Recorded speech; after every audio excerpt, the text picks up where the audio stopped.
Rev up your engines!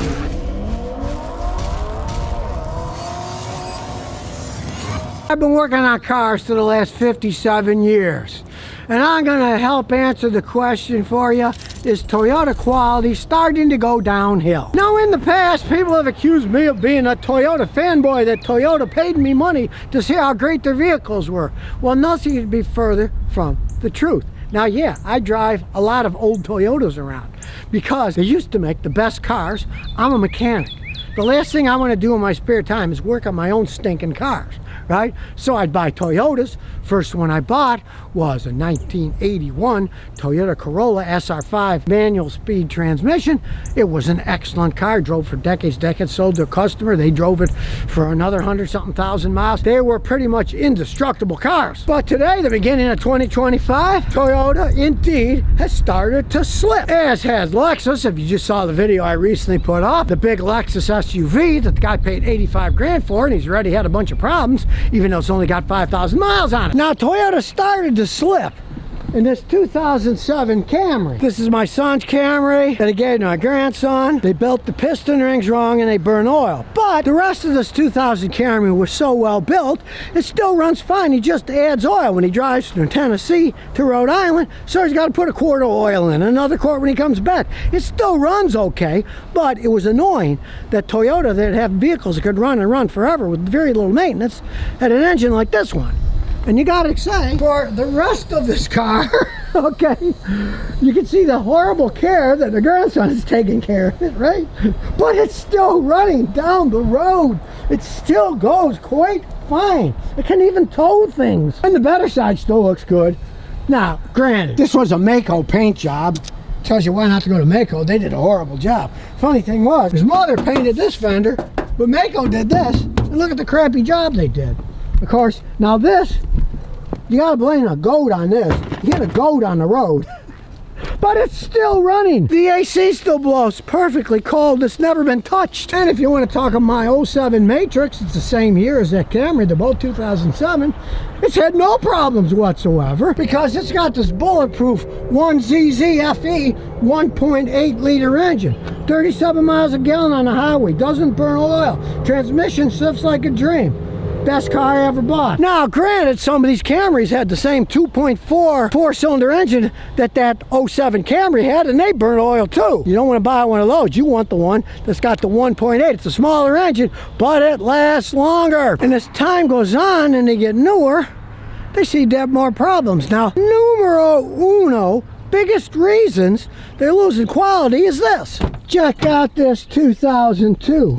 Where was it made? Made in Japan. Even if they say it's got to do with a VIN, there's a J. Made in Japan. J. I hate to break it to you, but nobody does a better job building Toyotas than the Japanese in Japan. That is a fact. And as time has gone on, check out this Sienna van. Okay, it's newer. 2016, 10 of 15, it's 2016.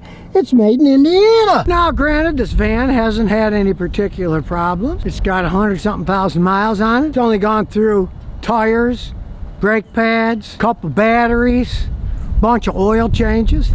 It's still going good. All these Siennas have been made in the United States, different factories in the United States, and they did a pretty good job building these vans. But as time has gone on, we'll check out my son's TRD 4x4 Sport Tacoma. Here we go. It's a 2022. Where is it made? Okay, 6 of 22. Made in Mexico. 3 of the first VIN means it's made in Mexico, but it even says made in Mexico. They used to make a bunch of Tacomas, San Antonio, Texas. Pretty decent quality. Maybe not as high as what the Japanese do in Japan, but still pretty good quality. All of the Tacomas are made in Mexico, and even worse. As we look under the hood, this is the last Tacoma that had the V6 engine. Smooth. Being the D4S, This particular engine in the 2022 actually gets better gas mileage than the 2022 non-turbo four-cylinder. But what has Toyota decided to do? The only thing you can buy now new is a four-cylinder turbo Tacoma. They've had problems with them. Part of it's because they're made in Mexico. They got a problem with the brakes. The brake lines are wrong. Mud can jam in them and screw up the braking system. They've had some transmission problems. They even had a weld go wrong on the rear end so that the drive shaft could break off. You never used to see this stuff with Toyotas. Are they going too cheap? I have to agree that they are. The only reason they're building them in Mexico is because it's cheaper to build them in Mexico. That is it. Costs more in San Antonio to build them than it does a few hours drive south in Mexico. And as far as I'm concerned, they're compounding the problem of poor quality in Mexico with cheapening out their engines. I guess Toyota wants to make less engines. And of course, Toyota screwed up royally when they went from their unbeatable V8 engine in their Tundras to only turbo V6 engines. I predicted it was a stupid move. They have so many blown engines that Toyota now says they're going to have to replace 100,000 engines. That was never seen before in Toyota. But obviously, they're cutting corners at the wrong place. One, they went from a V8 to a V6 because it's cheaper to make the V6 engines, right? Now they blah, blah, blah about, oh, better gas mileage, which is total nonsense because the guy brought me a twin turbo hybrid Tundra last year, and he only got 1 mile a gallon better gas mileage than my grandson's V8 Tundra that has almost 300,000 miles. And that wasn't pulling anything. That was just normal highway driving. It's a lie that these things are going to get you a lot better gas mileage. They don't. It's just that on paper they do. A lot of car manufacturers for smaller engines that are turbocharged, either a small 4 as little as 1.3 liter turbocharged, or even 3-cylinder turbocharged engines, guess what? They're going to wear out faster. That's just the way that it is. They will not last as long. And that's a fact. Ask any honest engineer. He'll tell you the same thing. Now, I'm not saying that all the Toyotas are total junk and that they've reached a state of poor manufacturing like, say, Fiat or Chrysler. They're both owned by Stellantis, right? They're not that bad. But they seem to be headed towards that way when you used to be able to buy a Toyota like that '07 Camry that my grandson has and abuse it and just change the oil and filter every so often, and it would still go 300,000, 400,000, 500,000 miles. Even though his burned oil, the earlier Camrys didn't. And the 4-cylinder engine that they replaced his with, they don't burn oil either. And I do have to say that even with the modern Toyotas, things like the mass airflow sensor rarely go bad. The AC systems are pretty well made. They can last a long time. The alternators are strong. The transmissions, this has an actual automatic transmission in it. It's not a CVT. They're starting to get a bad image for them. And in the automotive industry, image is often about everything relating to sales. I'll give you a perfect example. I had a few customers that bought those Camrys with that 4-cylinder engine that burned oil, and they never bought another Toyota. They said, everybody told me these Toyotas are so dependable. This thing burns oil all the time. I don't want a car that burns oil, right? So they lost a bunch of sales there. And I'm sure with them going from the V8 to the V6 and the Tundras right away, they lost a bunch of sales. But with them admitting they had to replace 100,000 of those V6 engines, they're really losing their base. People aren't enamored with the Japanese in the United States, right? I mean, we fought them tooth and nail in World War II, but people bought their cars because they were ultra dependable. They could run a really long time. They were a reasonable cost, and the maintenance was extremely low. Take my wife's Lexus. Last year, I had to change a sensor. It's the first sensor I had to replace, and it's a 2002, right? They were solid made, they didn't break down. The original Lexuses. The second year they sold them in the United States, the second year, they outsold Mercedes, BMW, Porsche combined. That shows you people wanted a luxury car that didn't break down, that was fun to drive, and those are the V8 ones that were rear-wheel drive. They studied the Americans and said Americans want a V8 rear-wheel drive vehicle that won't break down, so we'll build one. The bean counters are taking over too much in Toyota. Giving this Matrix as an example. This Matrix was made in Cambridge, Ontario. Canadians do a good job building them, almost as good as the Japanese, right? This is probably the best car I ever bought in terms of long life, good gas mileage.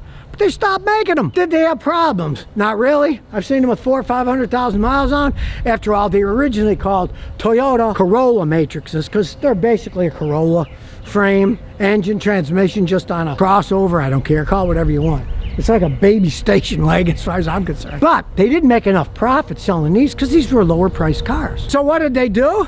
They stopped making these, and at that same plant in Cambridge, Ontario, they started making Lexuses. It was the first plant outside of Japan. It was in the United States or Canada, it was in Canada, North America, that they started building Lexuses because the Lexuses cost a lot more and they have a higher profit margin.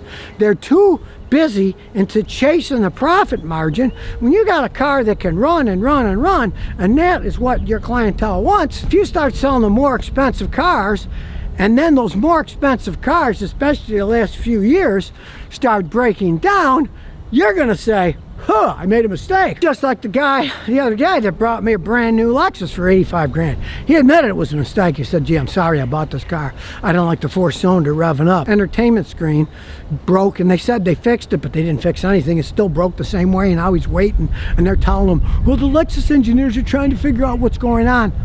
They just don't have the quality. I had a guy the other day. He brought me a year-old Lexus. The check engine light was on.